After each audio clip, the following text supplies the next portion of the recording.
तत्र अत शब्द आनंतर्यार्थ परिगृह्यते न अधिकारार्थ। इस सूत्र में जो अत शब्द है वो आनंतर्य अर्थ में, आरंभ अर्थ में नहीं, अधिकार में ना आरंभ, न अधिकार अर्थ में न आरंभ अर्थ। ये तीन अर्थ होता है, आरंभ, आनंतरी और मंगल। इन तीन में से कौन सा अर्थ लेना है? तो आनंतरी लेना है, आरंभ को नहीं। क्यों? कभी इच्छा का आरंभ नहीं की जा सकती। आपको कहा जाए भाई आप भोजन करने की इच्छा कीजिए ना, इच्छा शुरू करो, खाने की इच्छा, पीने की इच्छा, किस चीज की इच्छा को आप आरंभ नहीं कर सकते। वो तो काम वासनाओं के कारण से अथवा अंदर बैठे हुए विभिन्न विषयों की वासनाओं के कारण से अपने आप ही वो होने वाला वस्तु है। वो आप चाहेंगे तो पैदा नहीं कर सकते। इसलिए और अथ शब्द का अन्वय होना है जिज्ञासा शब्द के साथ, ब्रह्म जिज्ञासा। साधन चतुष्ट संपादन अनंतरम जिज्ञासा कर्तव्या है या नहीं? अतएव ये आनंतरी बनता अर्थ, आरंभ अर्थ लेंगे तो इच्छा को आरंभ करना ये अर्थ लेनी पड़ेगी और वो असंभव है। ब्रह्म जिज्ञासा है अनधिकार्यत्व, स्पष्ट कर दिया। क्योंकि किसी भी प्रकार की जो जिज्ञासा होती है वह अधिकारी में आरंभ करने योग्य नहीं है, अनारंभणीयत्व, आरंभणीय है ही नहीं। क्योंकि क्रिया जो होती है वो आरंभणीय होती है, या द्रव्य है उसका भी क्रिया के माध्यम से आरंभणीय का व्यवहार हो जाता है, लेकिन गुण में तो कभी आरंभणीय तो हो ही नहीं सकता, क्रिया के माध्यम से भी नहीं बनता है। उसमें भी विशेष गुण, आत्मा के विशेष गुणों के बारे में, जिसको न्यायिकादियों के विचार से आत्मा का विशेष गुण वेदांत अनुसार है ना, अंतःकरण का विशेष गुणों में जो है ना उत्पत्ति पूर्वक व्यवहार आप नहीं कर सकते। इसलिए कहते जिज्ञासा आया। जिज्ञासा का तात्पर्य इच्छा, सामान्य से मतलब है ब्रह्म विषय को जानने की जो इच्छा है, वह इच्छा अनधिकार्यत्वात्, अनारंभणीयत्वात्, आरंभ कर नहीं सकते, उत्पन्न नहीं कर सकते।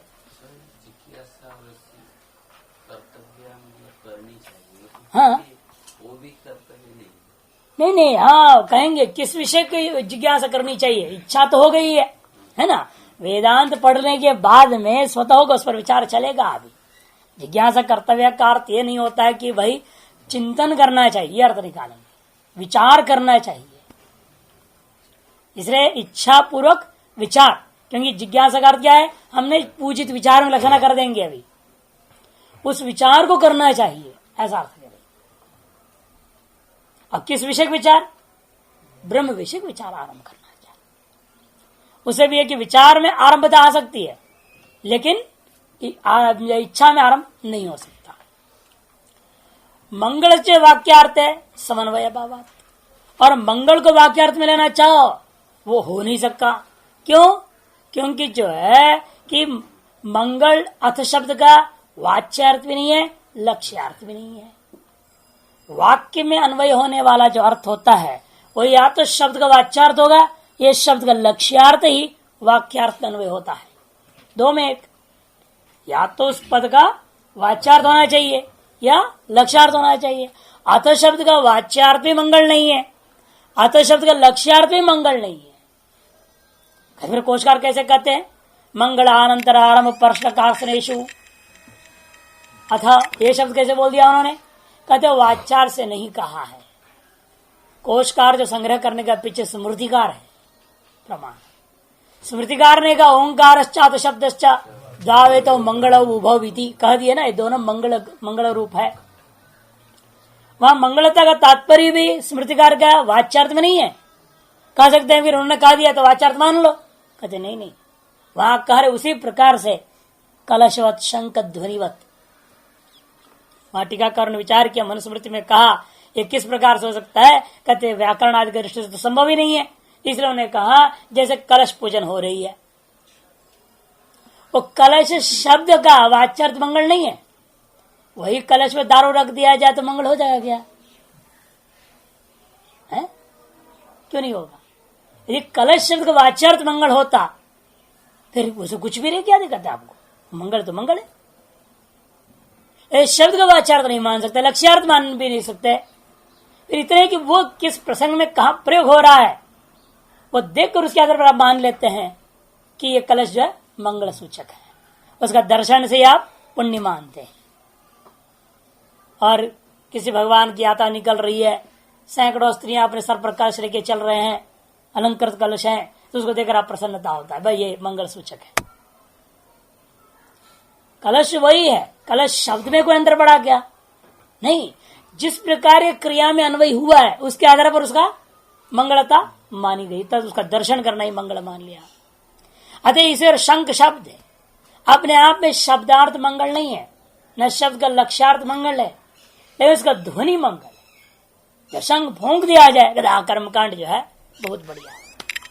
जिस कर्मकांड में शंख ध्वनि नहीं हुआ आरंभ में, वो कर्मकांड निरर्थक है। घंटा वादन होनी चाहिए, शंख ध्वनि होनी चाहिए। यहां पर देखो घंटा, शंख इत्यादि क्या है?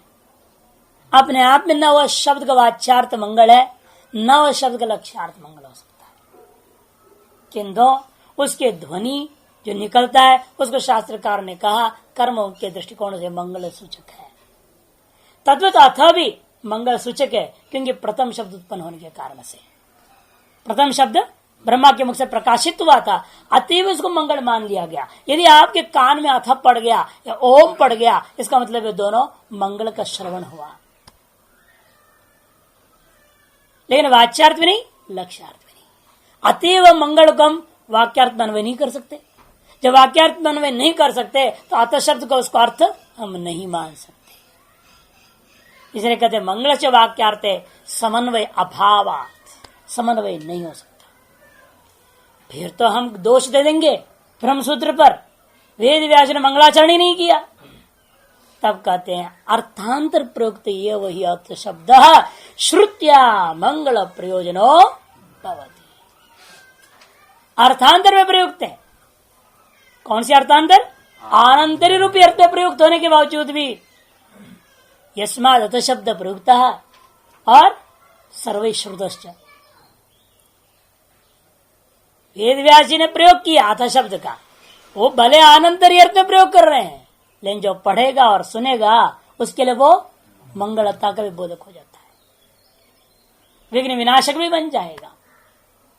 क्यों? श्रुत्या, श्रवणेन्द्र के द्वारा मंगल को प्रयोजन, मंगल रूपी प्रयोजन वहां सिद्ध हो जाता है।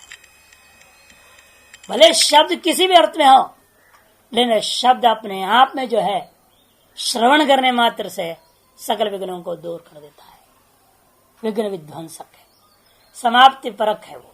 अतएव जो आता मंगलवाचक कह दिया। जैसे राम शब्द है, चाहे कोई भी अर्थ प्रयोग हो गया, एक राम शब्द का अनेक अर्थ है ना, कोई भी अर्थ प्रयुक्त, उसे क्या लेन देन है? आपने राम शब्द सुना, वह शब्द अपने आप में मंगल बोधक है। भले उसका वाच्यार्थ आप घटवट का राम रहे या दशरथ वाला राम ले रहे हैं, या कौन सी राम ले रहे हैं, भगवान ही जाने। शब्दार्थ आप कुछ भी लीजिए, लक्ष्यार्थ कुछ भी लीजिए आप उसका, लेकिन शब्द को सुनते ही बराबर जो वैदिक सनातन संस्कृति वाले हैं वो मानते हैं कि इससे हमारा श्रवण इंद्र पवित्र हो गया, और श्रवण इंद्र के मान से शब्द का अंतःकरण में चला गया, अतः अंतःकरण भी हमारा ऐसे पवित्र हो जाएगा। और शब्द का श्रवण मात्र से, न तो शब्द का वाच्यार्थ के कारण से नहीं, शब्द का लक्ष्यार्थ के कारण से पवित्रता नहीं हो रहा है आपके अंदर कुछ। आप अपने शुद्धि जो मानते हैं उस शब्द का श्रवण से है, न कि अर्थ से। तदत यहां पर भी है कि शब्द जो अथ है उसका अर्थ हम किसी अन्य अर्थ में प्रयोग भले कर लें, लेकिन उसका श्रवण मात्र से ही विघ्न विध्वंस का रूपा मंगलता उत्पन्न हो जाता है और प्रयोजन सिद्ध हो जाता है। इसलिए भास्कर अर्थांतर प्रयुक्त ये वही अथ शब्द श्रुत्या मंगल प्रयोजन भवति। श्रुत्य मैंने श्रवणेन इत्यर्थ, तीन प्रत्यांत का प्रयोग किया, तृतीया का एक वचन श्रुत्या, श्रवण के द्वारा। श्रवण इंद्र से आपने अथ शब्द को श्रवण किया, इतने श्रवण मात्र से ही वह आपको अंतःकरण को शुद्ध करके समस्त विग्रहों को दूर करने वाला हो गया। अतएव यहाँ अथ शब्द मंगलवाचक भी नहीं है, तो आनंतरी अर्थ में ही लेना पड़ेगा। और आनंतरी का मतलब यह होता है पूर्व में कुछ होना चाहिए। किसके अनंतर, ये प्रश्न उठेगा। पूर्व प्रकृत अपेक्षा फलत आनंतरीय अव्यतिरेका, क्योंकि आनंतर शब्द का अर्थ यही होता है, पूर्व में कुछ प्रकृत था, उसके बाद यह आरंभ करने जा रहा हूं, यह अर्थ करना है तो आपको आनंतर अर्थ स्वीकार करना पड़ेगा। इसे कहते हैं पूर्व प्रकृत अपेक्षायाश्च फलतः आनंतरी अव्यतिरेकात्। फलतः मैंने आनंतर शब्द का अर्थ में अव्यतिरेक पूर्वक यही निश्चय होता है कि कुछ न कुछ पूर्व में प्रकृत था। अरे क्या प्रकृत था, यह सोचना अभी बाकी है। तब उसके लिए कहते हैं, दृष्टांत लेंगे मीमांसा दर्शन का। सतीच आनंतर्यार्थत्वे यथा अथा तो धर्म जिज्ञास इत्यस्मिन् सूत्रे,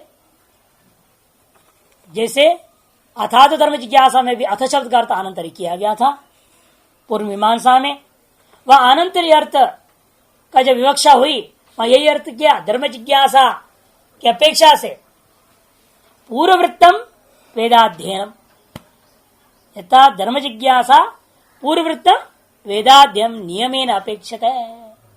जिस प्रकार वहां पर निर्णय लिया, धर्म जिज्ञासा जो चीज है वह पूर्व जो बीता हुआ वेदाध्ययन को ही नियमित रूपेण अपेक्षा करेगा। जिसलिए वेदाध्ययन किया है, इसलिए उसमें आने वाले विभिन्न शब्द अंग के अंगांग भाव विनियोग वगैरह होता है, प्रयोग जो पौर्वापर प्राश भाव वगैरह होता है।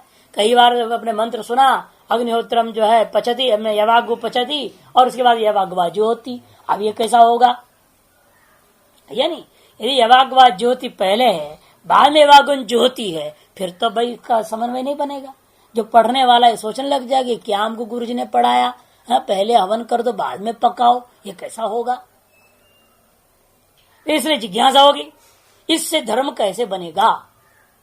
पहले हम हवन कहीं से ले आए लपसी इधर उधर से, यवागु को लाके कर दें, बाद में यवागु पकाओ, उसके क्या करूंगा, क्या शरीर का पुष्ट से खा लूं उसको, इससे अपूर्व होगा क्या। अपूर्व सिद्धि कैसे होगी यहाँ पौरापरिक के बारे में, इस प्रकार उसके मन में जिज्ञासा हो जाएगी। वो तभी हुआ ना क्योंकि वेद पढ़ा था वो। और ऐसे बहुत सारे वाक्य हैं, ऐसे मिले जती तनुपाद में जती, सोचेगा कि ये सब अलग अलग याग है, ये सब मिलके एक है, विषय संशय होएगा। तो जिज्ञासा पैदा हुई तो अपूर्व संबंधी जिज्ञासा, धर्म संबंधी जिज्ञासा वेदाध्ययन करने के पश्चात स्वतः हो जाता है। इसलिए वेदाध्ययन और धर्म जिज्ञासा पौर्वा पर्यत इनका जो है नियमित रूप से निश्चित हो गया, क्योंकि इनके पीछे कार्य कारण भाव है। जहां कार्य कारण भाव होता है और नियत उपस्थित होता है, कार्य से नियत पूर्व उपस्थितत्व कारणत्व। यदि धर्म जिज्ञासा आपको आपने कार्य माना है तो किसका कार्य है वो, तो आपने का वेदाध्ययन का वहां नियमित रूप में उपस्थित हो जाता है। इसलिए हम पूछते हैं आपकी ब्रह्म जिज्ञासा में कौन चीज है। एवं ब्रह्म जिज्ञासा भी यत् पूर्ववृत्तम नियम अपेक्षित है तद वक्तव्य। इसी प्रकार ब्रह्म जिज्ञासा के विषय में भी आप हमें बताइए कि जिसका पूर्व में रहने पर नियमित रूप में उत्तर काल में जिज्ञासा उत्पन्न होती हो, वो चीज में बताइए।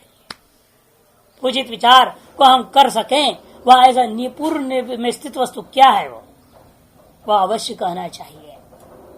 मीमांसा कहता है यदि आप कहोगे वेदाध्ययन, फिर दोनों बराबर होगा, फिर भी ब्रह्म जिज्ञासा की जरूरत नहीं फिर आरंभ करने की, क्योंकि हमने व्यवस्था दे दी वेदाध्ययन के अवश्यम भावी अनंतर भावी वस्तु क्या है, धर्म जिज्ञासा।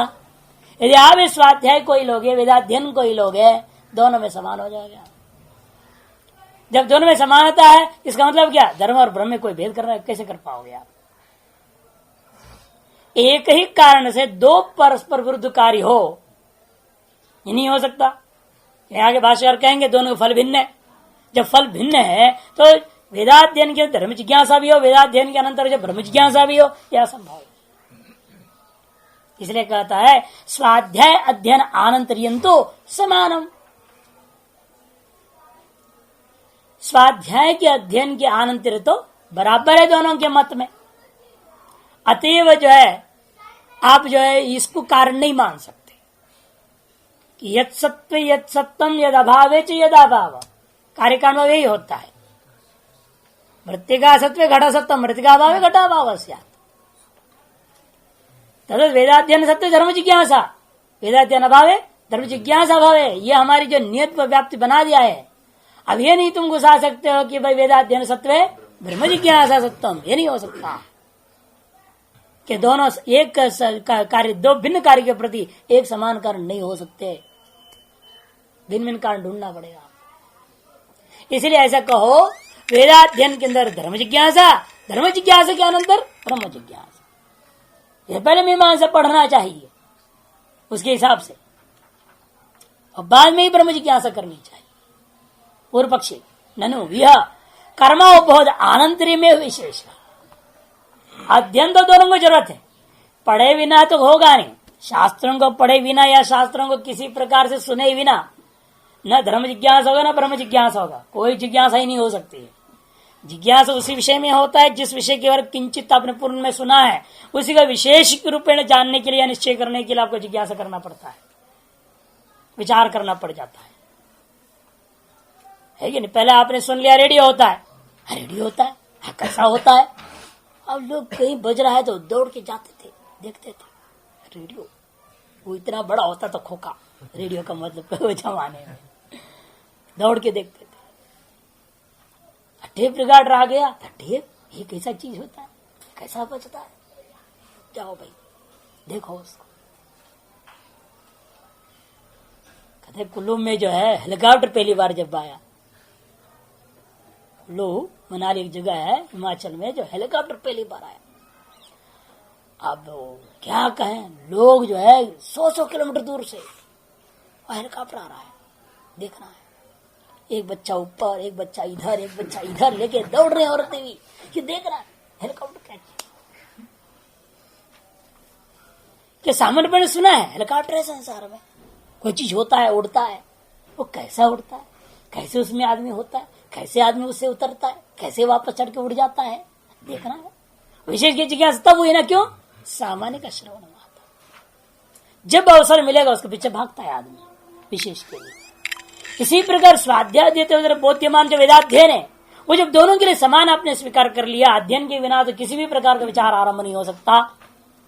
अरे इसमें विशेष क्या है फिर? यहाँ वेदाध्ययन के अनंतर सिद्ध ब्रह्म जिज्ञासा नहीं, वेदाध्ययन के अनंतर कर्मबोध, कर्मबोध के अनंतरियम इति विशेष। तो सिद्धांति कहते हैं न, ये नहीं हो सकता। पूर्व पक्ष कहने का पीछे भी अपना आधार है उसके पास। स्वाध्याय अध्येतव्य सर्वसामान्य है, सभी को तो बाल ब्रह्मचारी अवस्था में पढ़ता ही है। पढ़ने के बाद ही उसको आगे विचार आरंभ होगा, जिसकी में पीएचडी करना है उसकी जिज्ञासा करेगा, चाहे धर्म जिज्ञासा, चाहे ब्रह्म जिज्ञासा, चाहे अर्थ जिज्ञासा, कोई भी जिज्ञासा।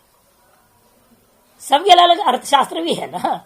अर्थ जिज्ञासा वाले अर्थशास्त्र है, काम जिज्ञासा वाले काम शास्त्र बना हुआ है। वहां सैन महर्षि ने उसकी भी सूत्र लंबी छोड़ी बना रखी है। हर चीज के शास्त्र बने हुए हैं, जिसकी जिज्ञासा उसमें घुस जाओ, उसकी गहराई में जाएगा वो। अरे स्वाध्याय तो सर्वसामान्य कारण है, इसमें तो सभी विचार के प्रति समान है वो। और विशेष इसलिए एतम एतम वेदानुवचनेन ब्राह्मण विदिशन्ति, बृहदारण्यक उपनिषद में आया, उसको पकड़ लिया। तम एतम वेदानुवचनेन ब्राह्मणा विदिशन्ति, वह यह जो ब्रह्म रूपात्तर पुरुष है उसको वेद के अनुवचन के द्वारा ही वह ब्राह्मण लोग ग्रहण करते हैं। इसका मतलब क्या? वेदाध्ययन के अनंतर तो पक्का है, लेकिन सामान्य कारण है, बिना विशेष कारण का तो अनंतर बनेगा नहीं। जैसे आकाश होना चाहिए, सामान्य कारण है घटोत्पत्ति के लिए, लेकिन सामान्य कारण से कार्य उत्पन्न नहीं होने वाला, विशेष कारण की अपेक्षा है या नहीं? बिना विशेष कारण का कोई कार्य उत्पन्न नहीं होगा। क्यों? सामान्य कारण तो सर्वदा है। साधारण कारण जो गिने गए 8 प्रकार के, 8 साधारण कारण तो सदा रहते हैं, वह अनादि है। वो याद कार्य उत्पत्ति ने तावत काल पर्यंत रहने वाले हैं, और कुछ ऐसे भी साधारण कारण के उत्तर काल में भी रहते हैं। राग भाव को छोड़ करके बाकी सब उत्तर काल में भी रहने वाले वस्तु। इसलिए प्रश्न उठता है ना कि भाई साधारण कारण होने से तो काम चलेगा नहीं, वेदाध्ययन में तो साधारण कारण हो गया, इसलिए विशेष कारण क्या है? तो उसे करो बोध अनंतरी, मैंने धर्म जिज्ञासा के अनंतर ही ब्रह्म जिज्ञासा करनी चाहिए। और धर्म जिज्ञासा के अनंतर कर्म ब्रह्म जिज्ञासा सीधे होगा भी नहीं। क्यों? धर्म जिज्ञासा वो अनुष्ठान है। अर्थात अनुष्ठान करना पड़ेगा। कर्मकांड करोगे उसके बाद ही ब्रह्म जिज्ञासा करोगे, मैंने मरने से पहले संन्यास लेके तब ब्रह्म जिज्ञासा करोगे। क्या धर्म जिज्ञासा होगा वो चला जाएगा संन्यास में, सीधा क्या नहीं हो सकता। धर्म जिज्ञासा के बाद अनुष्ठान जरूर करेगा। तब सिद्धांति कहते हैं ना, ये कोई जरूरी नहीं, क्योंकि संन्यास के लिए तो ब्रह्म जिज्ञासा के लिए तो विकल्प दे दिया है। ब्रह्मचर्याद्वा गृहाद्वा वनाद्वा,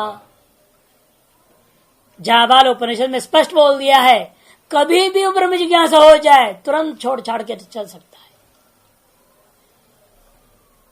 किसी भी अवस्था में, किसी भी स्थिति में, किसी भी आश्रम में रहते वक्त, किसी भी वय में हो सकता है। इसलिए कहते धर्म जिज्ञासा या प्रागपि अधीत वेदांत से ब्रह्म जिज्ञासा उपपत्ति है, क्योंकि धर्म जिज्ञासा उत्पन्न होने से पहले ही, ब्रह्म जिज्ञासा उत्पत्ति से पूर्व में ब्रह्मचर्य आश्रम में वो वेद रट रहा था, वेद रट रहा था, उसे वेदांत वाक्य भी है कि वेद से बाहर है क्या वेदांत है, वेद के अंतर्गत ही है। जब वेद का अपनी शाखा के पाठ करेगा, स्व शाखागत उपनिषद का भी पाठ करेगा वो, उसी से ही यदि उसके अंदर पूर्व जन्म जन्मांतर की वासना संस्कार है तो वहीं से उसके ब्रह्म जिज्ञासा उत्पन्न हो जाएगा। इसे कहते हैं धर्म जिज्ञासा या प्राकपि अधीत वेदांत से ब्रह्म जिज्ञासा उपपत्ति है। न तो पूर्व खंडन के लिए ना, कर्माबोध अनंतरम में विशेषिति न वान वही हो रहा है, इसलिए कॉमा दे दिया, छपाया ना, ठीक छपाया, न के बाद कॉमा है, न पूर्वान वही है, ऐसा मत कहो। पूर्व पक्ष कह रहे हैं कर्म ब्रह्म जिज्ञासा के अनंतर या कर्मावबोध के अनंतर ही ब्रह्म जिज्ञासा होना चाहिए, ऐसा नहीं कहना। क्यों? क्योंकि धर्म जिज्ञासा के होने से पूर्व में भी अधीत वेदांत वाला जो पुरुष होता है उसके अंदर ब्रह्म जिज्ञासा, ब्रह्म विचार करने की जो इच्छा जरूर हो सकती है, क्योंकि यहां क्रम विवक्षित नहीं है। क्रम विवक्षित नहीं ना कि ब्रह्मचर्य आश्रमाद गृही भवेत, गृही भूत्वा वनी भवेत, वनी भूत्वा संन्यसेत, ये भी है ही है, क्रम भी है, लेकिन क्रम आपका जो है ना रूढ़ नहीं है। क्रम में आत्यंतिक विवक्षा नहीं है। यदि आत्यंतिक विवक्षा होता है, यदि वह इतरतर ब्रह्मचर्याद्वा वनाद्वा गृहाद्वा ऐसे क्यों बोलते? अतः क्रम यहां पर जैसा आपके कर्म कांड में, यहाँ पे मीमांसक पूर्व पक्षी है तगड़ा, मीमांसा के दिमाग में दूसरा मंत्र है, अथ है ना, वहां यहां भी आपने अथ बोला है, हमारे यहां भी अथ है, अथा तो धर्म जिज्ञासा, इसलिए अथा तो धर्म जिज्ञासा, अथा तो ब्रह्म जिज्ञासा, अथ अथ अथ जहां पर आता है उसके बाद एक मंत्र है, अथ हृदय अग्रे अवध्यति, हृदय से अग्रे अवध्यति, अथ जिह्वाया, अथ मेधसा, अथ वक्षसः, अथ अथ अथ बारंबार आया। वह क्रम विवक्षित है, एक के अथ के, दूसरा अथ का मतलब क्या? क्रम। अग्रे मैंने सबसे पहले हृदय देशावच्छिन्न मांस पिंड का अवदान करें, फिर जिह्वा, उसके बाद मेधा वक्ष, उसके बाद मेधस, 10 आइटम अथ से गिनाया। इसलिए अथ स्वाध्यायोध्येतव्य, अथा तो धर्म जिज्ञासा, अथा तो ब्रह्म जिज्ञासा, इसमें क्रम विवक्षित है। पूर्व पक्ष अथा है ना, इसे पूर्व पक्ष कहते क्रम विवक्षित है, कहते हमारे उस मंत्र में अथ हृदय से अग्रे अवध्यति, अथ जिह्वाया, अथ वक्षसः, अथ मेधसः, वहां जैसा अथ आने पर मीमांसा दर्शन विचार करके निर्णय दिया जो है इनका जो विनियोग करते हुए कैसे विनियोग करें? क्रम से, पाठ क्रमानुसार नहीं विनियोग होना चाहिए। यह बात अथ शब्द वहां बोध करा रहा है, यथा तथा इति चिन्ह विवक्षित बोलेंगे भाष्यकार। यथा च हृदयादि अवदानानाम आनंतरीय नियम क्रमस्य विवक्षितत्वात् न तथा क्रम विवक्षित है ना। जिस प्रकार से हृदयादियों की अवदान कर्म के काल में आनंतरिया का नियम आपने स्वीकार किया और क्रम की वहां पर विवक्षा की गई थी, न तथा यह कर्म विवक्षित, यहां पर एक वाक्य नहीं है, तीनों और एक ग्रंथ में नहीं है, वहां तो क्या है, एक मंत्र में ना पूरा। और ये क्या स्वाध्याय दे तभी अथा धर्म जिज्ञासा और अर्थात ब्रह्म एक वाक्य है। वो तो जैमिनी ने बनाया एक को व्यास जी बना रहे हैं। और पहले वाला स्वाध्याय वो तो वेद का अपना मामला है, वो तो किसी ने बनाया नहीं है। तो तीनों को परस्पर आप क्रम की व्याख्या कर दोगे। भिन्न भिन्न प्रकरणस्थ, भिन्न भिन्न ग्रंथस्थ, यदि भिन्न शाखास्थ उसमें समन्वय हो सकता था। एक ही वेद के भिन्न स्थलों में होता तो भी परस्पर संगति हम बिठा सकते थे। लेकिन एक तो वेद का है पहला वाला, दूसरा किसी ऋषि का बनाया हुआ एक स्मृति ग्रंथ का है, तीसरा भी एक और ऋषि का बनाया हुआ दूसरे स्मृति ग्रंथ का है। इन परस्पर तीन ग्रंथ का, वेद का, मीमांसा दर्शन, वेदांत दर्शन, इन तीन ग्रंथों का परस्पर एक वाक्यता कर दोगे। एक वाक्यता किए बिना इन अथ शब्दों का क्रम विवक्षा आप नहीं कर सकते। और ऐसे परस्पर अन्य अन्य लोगों के द्वारा लिखित परस्पर विरुद्ध विचारों वाला ग्रंथों को भी एक वाक्यता करने लग जाओ तो संपूर्ण व्यवस्था हो जाएगी। इसलिए कहते हैं यह विवक्षा ही नहीं है क्रम का। क्रम से वहां पर क्या विवक्षित अत्र तो न तथा यह मने अत्र यहां पर जो है क्रमो न विवक्षिता, यह क्रम की विवक्षा आप नहीं कर सकते। क्योंकि यह कारण क्या है, क्यों विवक्षा नहीं कर सकते क्रम? क्योंकि दहरेव विरजेत तद अहरेव प्रव्रजेत, यहां तक अंत में बोल दिया। जिस दिन जिस समय आपको वैराग्य हो जाए उसी समय छोड़ के निकल पड़ो बोल दिया।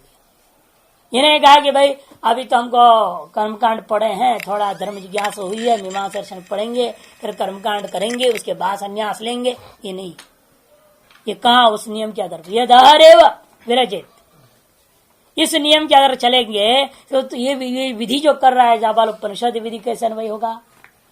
यदि आप क्रम विवक्षा करोगे, ये जो क्रम भंजक है मंत्र, यदि वा इतरता ब्रह्मचर्याद्वा गृहाद्वा वनाद्वा, और अंत में यद हरेव, ये सब शब्द का क्या है? क्रम भंजक है।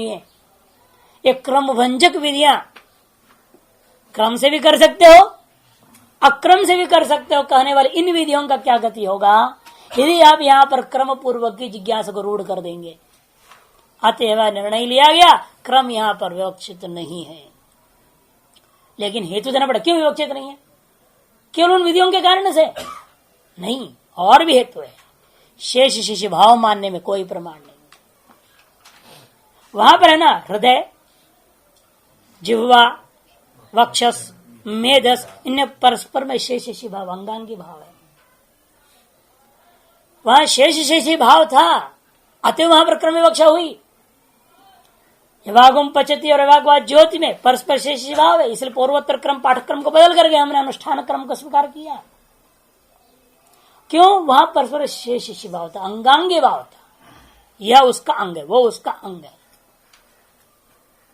आप बर्तन चढ़ा दो, कढ़ाई चढ़ा दो और उसमें पहले नमक डाल दो, है? कढ़ाई में पहले नमक डाल देंगे कि पहले तेल डालोगे?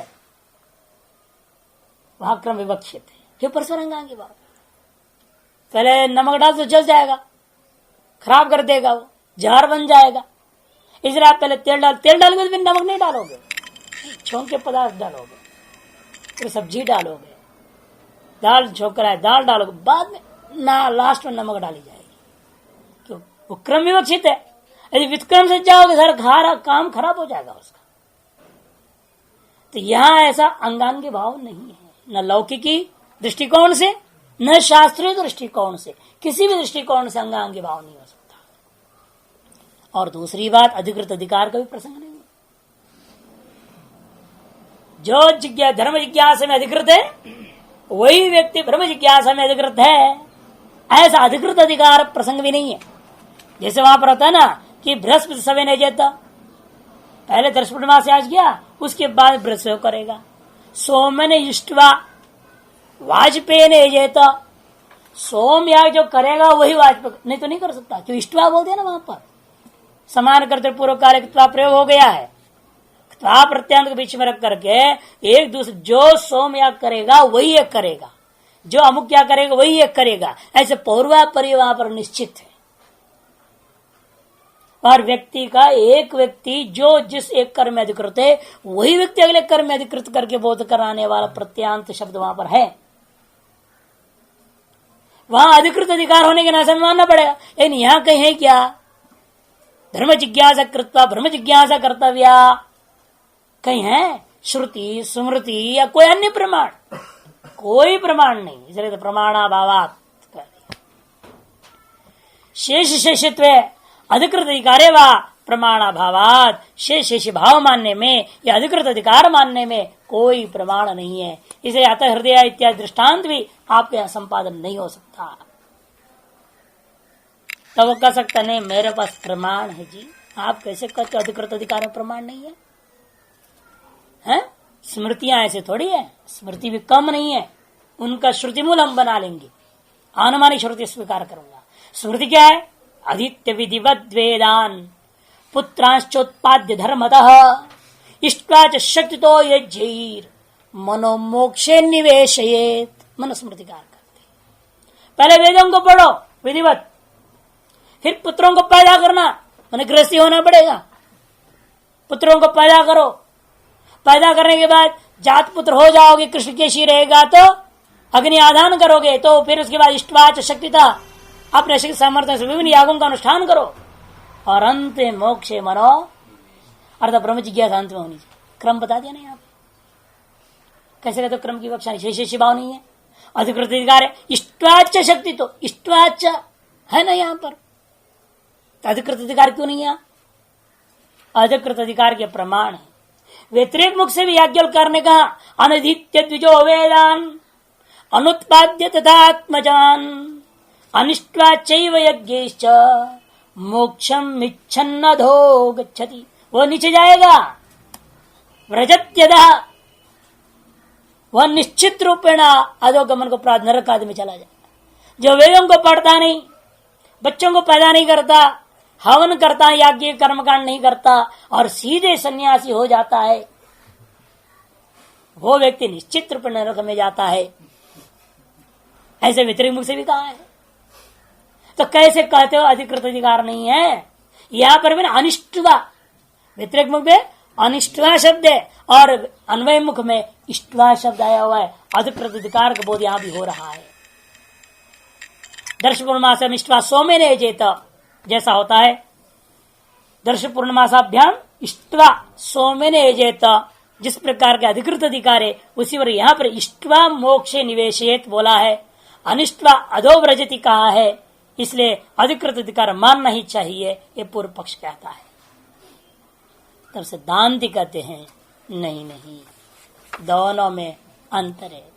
धर्म ब्रह्म जिज्ञासा यह फल जिज्ञासा भेदाच। धर्म जिज्ञासा और ब्रह्म जिज्ञासा में फल का भी भेद है, जिज्ञास्य तत्व का भी भेद।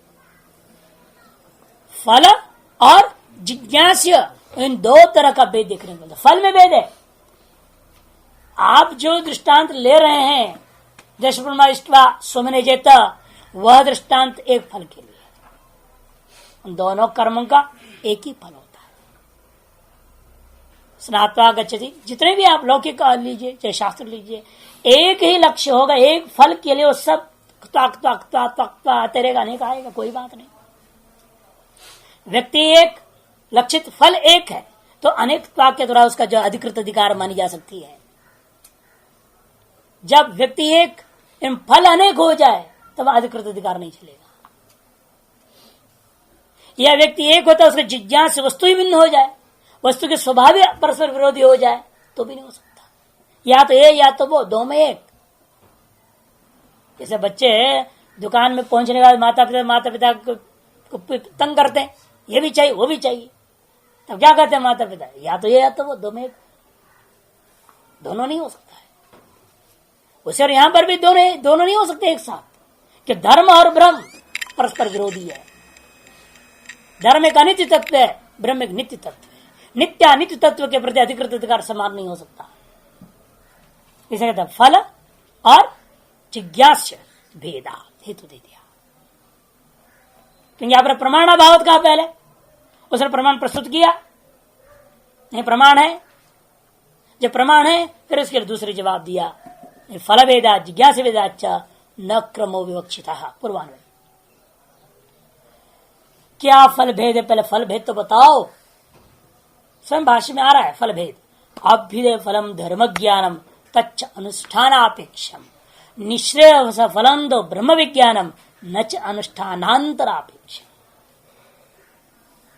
देखो कहते हैं धर्म ज्ञान का फल क्या है? अभ्युदय, और वह अनुष्ठान की अपेक्षा भी रखता है। अनुष्ठानापेक्षम अभ्युदय फलम धर्म ज्ञानात् भवति। धर्म जिज्ञासा करने से ये हुआ कि आपको जो है धर्म ज्ञान हो गया। धर्म ज्ञान करने से आप अनुष्ठान करोगे, अनुष्ठान करोगे तब फल मिलेगा। केवल ज्ञान से फल नहीं मिलता। धर्म ज्ञान हो जाए और सीधा ही अभ्युदय मिलेगा। आपने सब जैमिनी नहीं मिले नियमला पढ़ लिया तो आपको क्या स्वर्ग आदि सब फल मिल जाएंगे? नहीं मिलेगा। कि जब तक वो पढ़ा हुआ जिसका अनुष्ठान नहीं करोगे तब तक फल नहीं मिल सकता। अनुष्ठान की अपेक्षा है, और ब्रह्म ज्ञान में नहीं, अनुष्ठान की कोई अपेक्षा नहीं। ब्रह्म विज्ञानम तो निश्रेय सफलम। ब्रह्म विज्ञान का फल क्या है? साक्षात मोक्ष ही फल है, और मोक्ष में कुछ भी अनुष्ठान नहीं करना है। कुछ अनुष्ठान करने के अनंतर मोक्ष मिलेगा ऐसी बात नहीं। हाँ, कुछ अनुष्ठान आपको ब्रह्म ज्ञान के लिए करना पड़ता है। ज्ञानोत्तर काल में कुछ नहीं। ज्ञानादेव तो कैवल्यम ब्रह्मित ब्रह्म भवती अनेक श्रुतियों ने कहा है। ज्ञानोत्तर काल में कुछ जरूरत नहीं। ज्ञान के पूर्व काल ज्ञान के लिए करना पड़ेगा। वो ज्ञान कैसे पचे? कैसा ज्ञान हो भी? अप्रोक्ष अनुभूति, अप्रोक्ष ज्ञान। उसके लिए हमें बहुत कुछ पापड़ बेलना पड़ता है। अप्रोक्ष ज्ञान हो गया ब्रह्म ज्ञान, उसके बाद मोक्ष के लिए कुछ करना पड़ेगा? नहीं करना पड़ेगा। इसे कहते हैं निश्रेय सफलम तो ब्रह्म ज्ञानम न च अनुष्ठानांतर। अनुष्ठानांतर में कोई दूसरी प्रकार, किसी भी प्रकार की दूसरी तीसरी के अनुष्ठान की अपेक्षा नहीं है। और वस्तु के स्वभाव में भी अंतर है। जिज्ञास्य भेदाच्च है ना। दूसरे फल जिज्ञास भेदात कहा था, फल भेद बता दिया। अब जिज्ञास्य भेदाच्च पर व्याख्या करते हैं। एक तो साध्य वस्तु है, एक सिद्ध स्वरूप है। दोनों में अंतर है। धर्म साध्य, धर्म को सिद्ध स्वरूप नहीं है। जाओ और उठा के ले आओ, ये तो खरीद लेते सब धर्म को दुकानों में, बिकता माल है या नहीं? लेकिन धर्म बिकने वाला माल ही नहीं। सिद्ध वस्तु तो बिक जाता। वो भी आलू वगैरह जैसे कहीं ना कहीं पैदा होने वाला वस्तु होता तो बेच देते उसको। सिद्ध वस्तु को तो आप किसी प्रकार से सीधे ही प्राप्त कर सकते बिना कोई अनुष्ठान का। लेकिन साध्य वस्तु के लिए तो किए बिना होने वाला नहीं।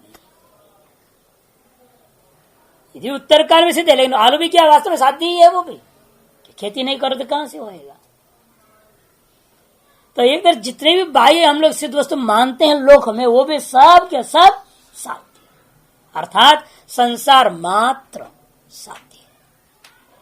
यत्किंच संसार है वो सब ये न रूप न साध्य कोटि में ही आ जाते। और साध्य कोटि में रखोगे तो उनका साधन भी कहां से आएगा? यही साधन भी होते हैं। एकम साधनम अपर से साध्यम प्रति तदपि अपर से साधनम भवति। ऐसे ही संसार चलता है। जैसा आपने यहां पर याद किया, वो का साधन किसका? और स्वर्ग का। और स्वर्ग किसका साधन बनेगा आपका? पुनर्जन्म का। इच्छिने पुण्य स्वर्लोक मिशन, ये चक्र चलेगा ना। तो एक दूसरे के प्रति कार्यकारण बने कि नहीं बने? साध्य सानुभव बन जाते हैं। इसलिए सारे संसार में जितना भी वस्तु परस्पर एक दूसरे के प्रति साध्य सानुभव में, इसलिए ऐसा द्वेव कह दिया। आरंभ में एक ही चीज है साधन, बस खत्म। तीसरे कहते यहां पर देखो, भव्यश्च धर्मो जिज्ञास्यो न ज्ञान काले अस्ति। कि जिज्ञास्यभूता जो धर्म है वो कैसा है?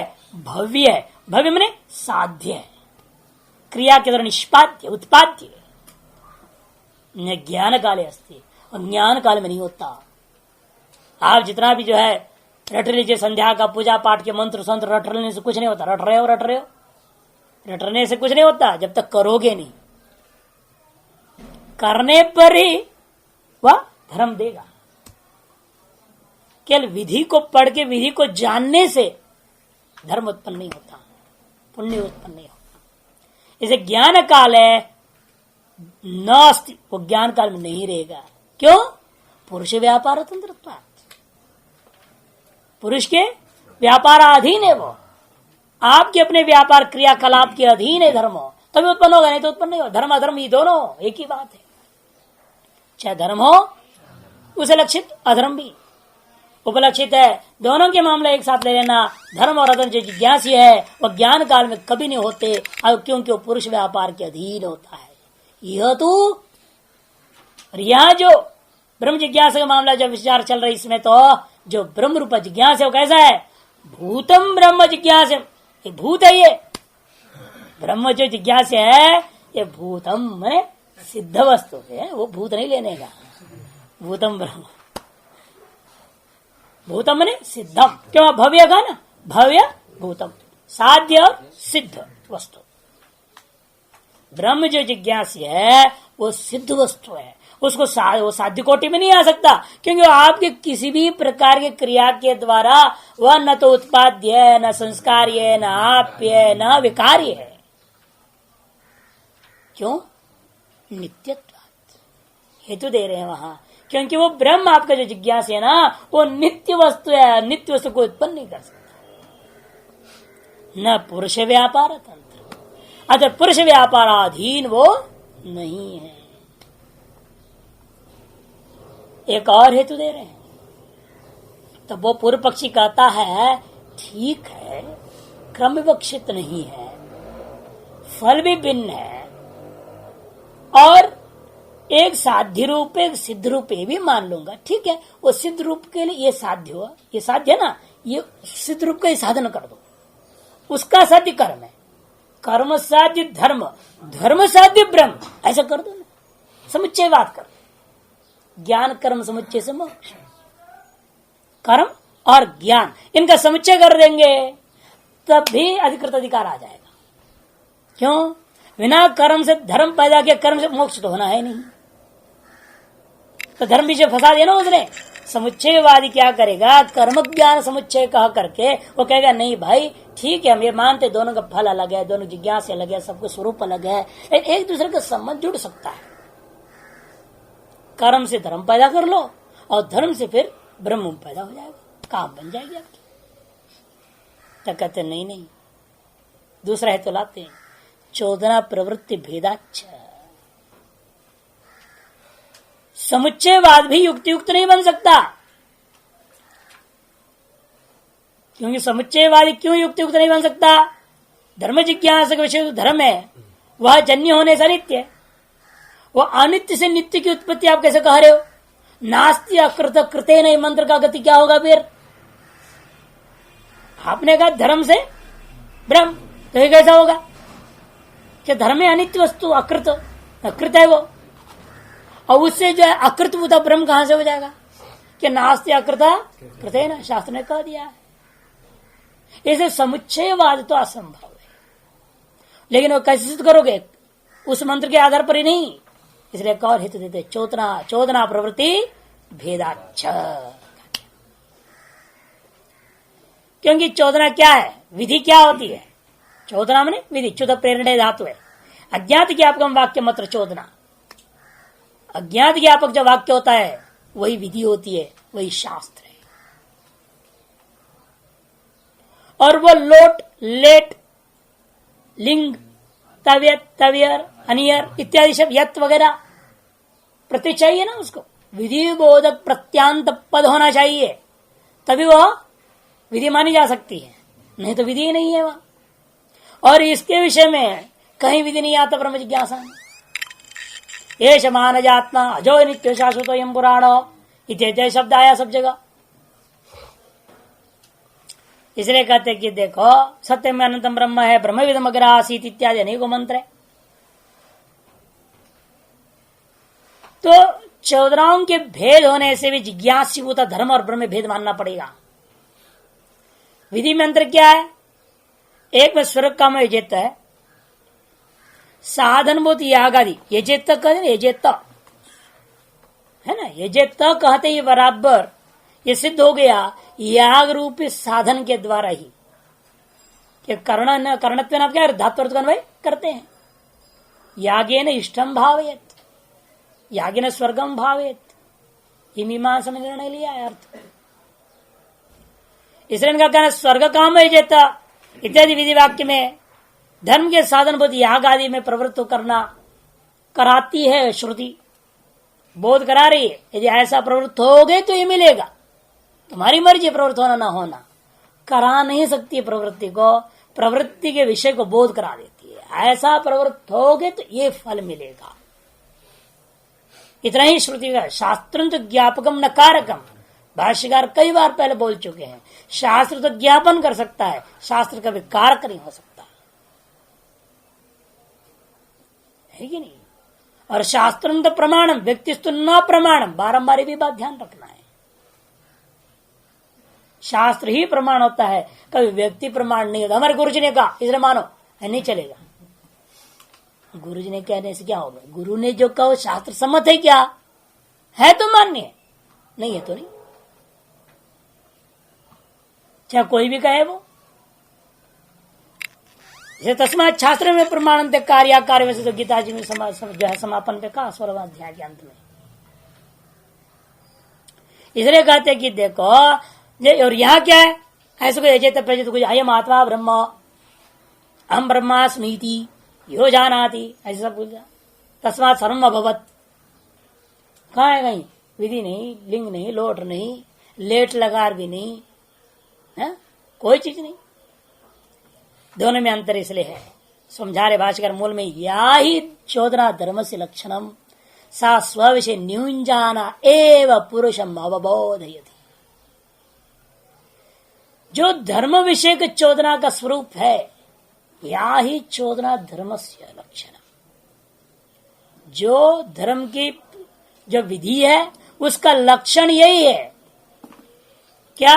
सा वह विधि स्व विषय, अपने विषय में पुरुषम न्यूंजान एवं अवबोधयति, पुरुष को नियुक्त करता हुआ ही बोध कराता है। लेकिन ये जो ब्रह्मा का मामला है, वो पुरुष को अपने उस कार्य में नियुक्त नहीं करता। कि स्व से दूसरा रहता है, नियुक्त किसको करेगा? और या तो धर्म वाक्य में स्व से भिन्न है, स्वर्ग भी अलग है, शास्त्र ये मान रहा है। शास्त्र का दृष्टिकोण में उस जो विधि वाक्य है, शास्त्रांतर्गत विधि वाक्यों में एक दृष्टि है, वाक्यों की अपनी अपनी है ना दृष्टि।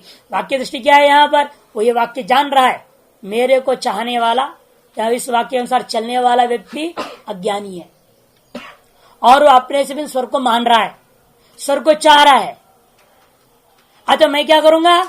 विधि वाक्य बोलता है, मैं केवल तुम्हारी कामना के अनुरूप साधन को बोध करा दूंगा। प्रवृत्ति तुम्हारे अंदर हो चुकी है, तुम चाह रहे हो, तुम्हारी प्रवृत्ति के अनुरूप ही हमने केवल तुम्हारे फल का साधन संबंध बोध करा दिया। अतः तुम्हारे अंदर उत्पन्न हुआ प्रवृत्ति को हमने नियुक्त कर दिया, बस इतना ही कर दिया। तुम स्वर्ग चाह रहे थे, तेरी प्रवृत्ति हुई, हमने उसको नियुक्त कर दिया। तुम्हारी प्रवृत्ति को कहते नहीं, दर्शपूर्ण में याग ही करना तुम, इसी को करोगे तो तुम्हारे वांछित फल तुझे मिल जाएगा, नहीं तो तेरी प्रवृत्ति निष्फल हो जाएगी। प्रवृत्त हो रखे हो, यदि शास्त्र नियुक्त नहीं करता किसी साधन में, वह पुरुष क्या करता? भटक जाता। उसे मालूम नहीं था मुझे क्या करना चाहिए, ये भी करेगा, वो भी करेगा, वो भी करेगा, सोचेगा शायद इससे मिल जाएगा, शायद उससे मिलेगा, शायद उससे मिलेगा, तो किसी से भी नहीं मिलेगा। हाल उसी का होगा जैसे छटपटाहट वाला जो होता है ना, चंचल मन वाला, वो सोचता है ये मंत्र जपूंगा तो लक्ष्मी मिलेगी। वो 10 दिन किया, कुछ नहीं मिला, 10 रुपया भी भंडारा भी नहीं मिला, तो बेकार मंत्र है ये, चल दूसरा मंत्र उठाया, वो क्या 2 भंडारे मिल गए, तो सोचता चल ये जरूर दे देगा। लेकिन किया 50 दिन तक कुछ नहीं मिला, 2-4 भंडारे ही ठहरे और कुछ ज्यादा ही नहीं, तो क्या करेगा वो? है बेकार है मंत्र भी। तीसरा को पकड़े, चौथा को पकड़े। अब यदि वहां पर फलश्रुति होता और कहतन करता कि भाई इससे यही मिलेगा तेरे को, उसकी प्रवृत्ति तब क्या होगा? उसमें नियुक्त हो जाएगा, क्योंकि उसको पता है इस साधन से अमुक फल मेरे को जो मैं जो चाहता हूं वो जरूर मिलेगा। अतएव जो धर्म संबंधी विधियां हैं वो करती क्या है? पुरुष की अपना प्रवृत्ति को साधन विशेष में नियुक्त करती है। वो नियुक्त कैसे करेगी? पकड़कर जबरदस्ती नहीं, ज्ञान के द्वारा ही करती है, बता देती है। तुम्हारी एतारसी प्रवृत्ति है, एतारस फल की तुम्हारे अंदर इच्छा है, तो ये तुम्हारे लिए साधन है। इस प्रकार से अवबोध करते हुए नियुक्त कर देते। न्यूंजाना एवं तो पुरुषम अवबोधयति। इसलिए या ही चोदना धर्म से लक्षणम सा स्व विषय न्यूंजान पुरुषम अवबोधयति। ब्रह्मचोदना तो पुरुष बोधम अवगत्येव केवलम अनियुंजानासन, बिना कोई नियुक्ति आदि करते हुए ब्रह्म विद्या क्या करती है, श्रोतव्य मंत्र ये भी विधि है ना, इसलिए ब्रह्म विद्या क्या करती है, पुरुषम अवबोधत्येव केवलम, केवल पुरुष को बोध मात्र कराकर छोड़ देती है। क्यों? बोध कराने के बाद स्वभिन्न कोई साथी नहीं। ये विद्या जो बोध कराती है, क्या बोध कराती है? तुम ब्रह्म, जीव ही ब्रह्म। अतः स्व से भिन्न साथी कुछ रह गया, उसने फिर साधन बोध कराना जरूरी हो गया ना? साधन में नियुक्त करना जरूरी है क्या? कुछ भी नहीं। क्योंकि ब्रह्म विधियों के बोध जो करा दिया गया, ब्रह्म रूपा जिज्ञासा पदार्थ जो बोध करा दिया गया है, वो स्व से अभिन्न नहीं हो जाता है। जो स्व अभिन्न का बोध हो गया, उसके स्व भिन्नत्व रहना साध्य न साधन है। अतएव किसी भी प्रकार की प्रवृत्ति को किसी साधन में नियुक्त करता हुआ बोध कराने के फल संबंध का बोध कराने का अपेक्षा नहीं रह जाता। और विचार करेंगे।